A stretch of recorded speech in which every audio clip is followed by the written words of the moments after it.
Now at 6, this is Fox 61, Connecticut's news station. And now at 6, a teacher is fired accused of hurting a child at an Ansonia school so badly the student needed surgery, and she has now been charged. It's just one of 3 stories making headlines out of Ansonia tonight. A teen faces charges in a street takeover there, and a man who tried running for mayor is accused of fraud and theft.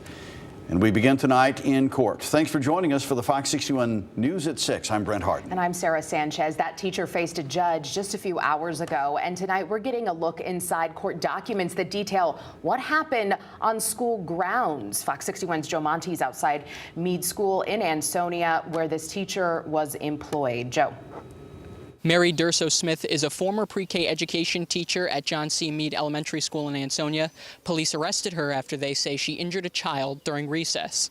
The incident happened in March. According to police, children were at recess when Smith saw a child going up the slide the wrong way. The arrest report says she grabbed the child by the arm and dragged him several steps before he fell. According to police, she dragged the child on the ground a few more steps before she lifted him by his elbows onto a nearby bench. Police say the child broke their upper arm and required surgery. Yale doctors looked at the child's x-ray. They say the child likely broke their upper arm during the fall, but part of the bone had shifted out of place when the child was lifted by Smith. Smith appeared in Derby Superior Court Thursday afternoon. She's charged with risk of injury to a child and assault.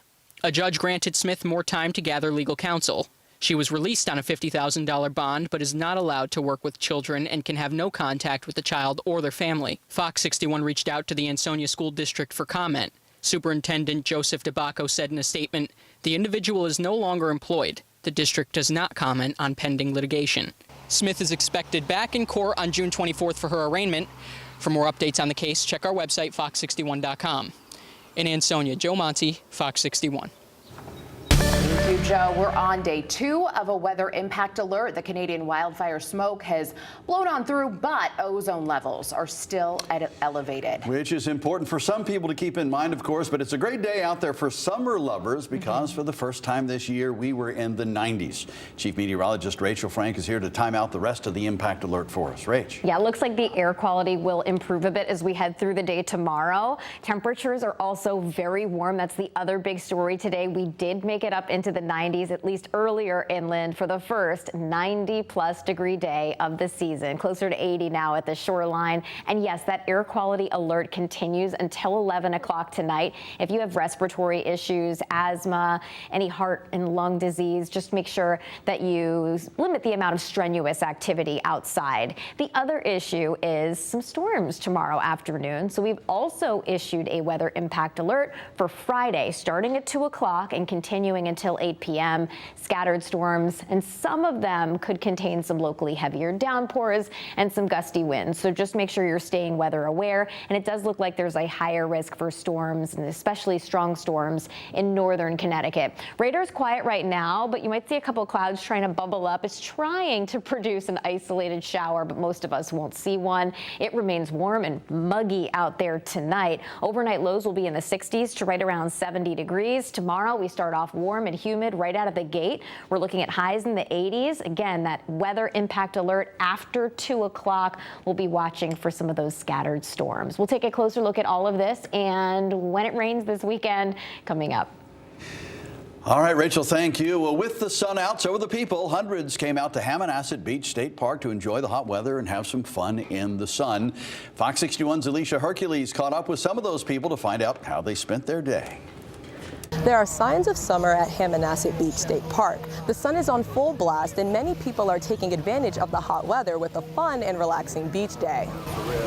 It's a beautiful day to go swimming in the ocean. Lorenzo Coccolo was one of many who came to Hammonasset Beach State Park in Madison to enjoy the hot weather and sunny sky Thursday. Abby Welburn and Ellie McManus say they left school early to have a beach day. We came here half day to come to the beach because it's really, really beautiful outside. Memorial Day weekend is considered the unofficial kickoff to summer, and people are glad the summer conditions followed close behind.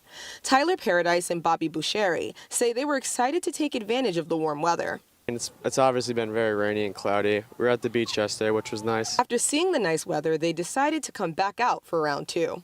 Had to come back for the second. It's too nice to not come out for. As we crank up the heat in the months to come, state officials are reminding people to stay safe at beaches or state parks. DEEP recommends avoiding drinking alcohol while at the beach. 9 state parks and beaches actually have an alcohol ban in place right now through August. Officials also discourage people from diving into the water to prevent potential injury. And for parents, it's important to always keep an eye on children so they're safe too. DEEP also recommends that you swim in designated areas only and stay where lifeguards can see you if they're available at the location. In Madison, Alicia Hercules, Fox 61. Alicia, thank you. A man is dead tonight, killed in a jet ski crash in Stratford late last night.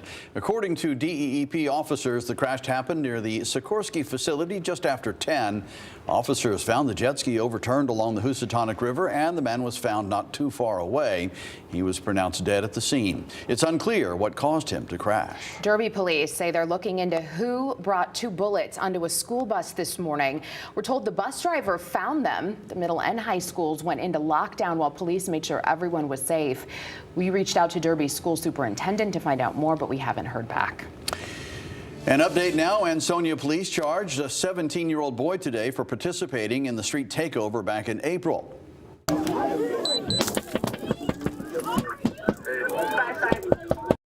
April 26th, just after midnight, officials found dozens of people driving erratically and spilling out into the streets near Wakely Avenue and Franklin Street. Some of them ran toward the officers' cruisers. You saw the man jump up on the hood, and you saw one smash the windshield with a traffic cone.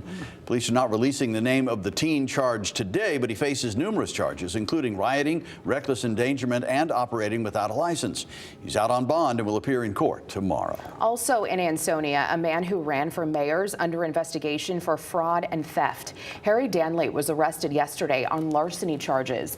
Investigators say he received numerous checks adding up to more than $20,000 over the last 5 years. The details are a little unclear on where he was getting the money, but officials say there's no reason he should have gotten those checks. Danley's out on bond and he's due in court on the 18th. Also, new developments. A Northford man was sentenced today for killing his daughter's dog 2 years ago. A judge sentenced Arnaldo Silva to 5 years in prison plus 3 more years probation. The jury found Silva guilty of cruelty to animals and threatening in the 2nd degree after he stabbed a 2-year-old bulldog named Diesel back in November of 2023. Police say Silva claimed it was an accident, but they say he appeared to be under the influence of alcohol or drugs at the time of the stabbing. An auto body shop in Stamford was nearly destroyed in a large fire. Thankfully, there were no serious injuries, although one employee did have to go to the hospital with minor injuries. They said the fire started yesterday evening on Dyke Lane. It took firefighters about 45 minutes to put it all out. An adjacent building was also damaged, and they haven't yet said how it started.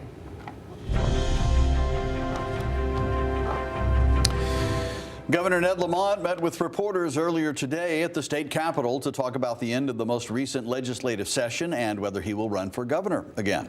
The governor says he thinks the 2-year budget for fiscal years 2026 and 2027 will accomplish a lot. He says it's a balanced budget that doesn't raise taxes, improves affordability for working families, and continues to improve fiscal responsibility. The governor says more money will be poured into early childhood, special education, and housing. Now that the budget is set for Connecticut, people want to know if Governor Lamont will run for governor again, and here's what he had to say. I'm thinking about it seriously, Paz. I love the job. I think we've had extraordinary progress compared to where we were, say, 10 years ago, but it's also an incredibly complicated time right now. Starting with all the uncertainty of Washington, the increased possibility of a recession, so maybe it's a time where experience makes a difference.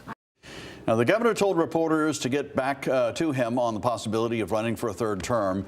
Details on the state budget are on our website at fox61.com if you want to check them out.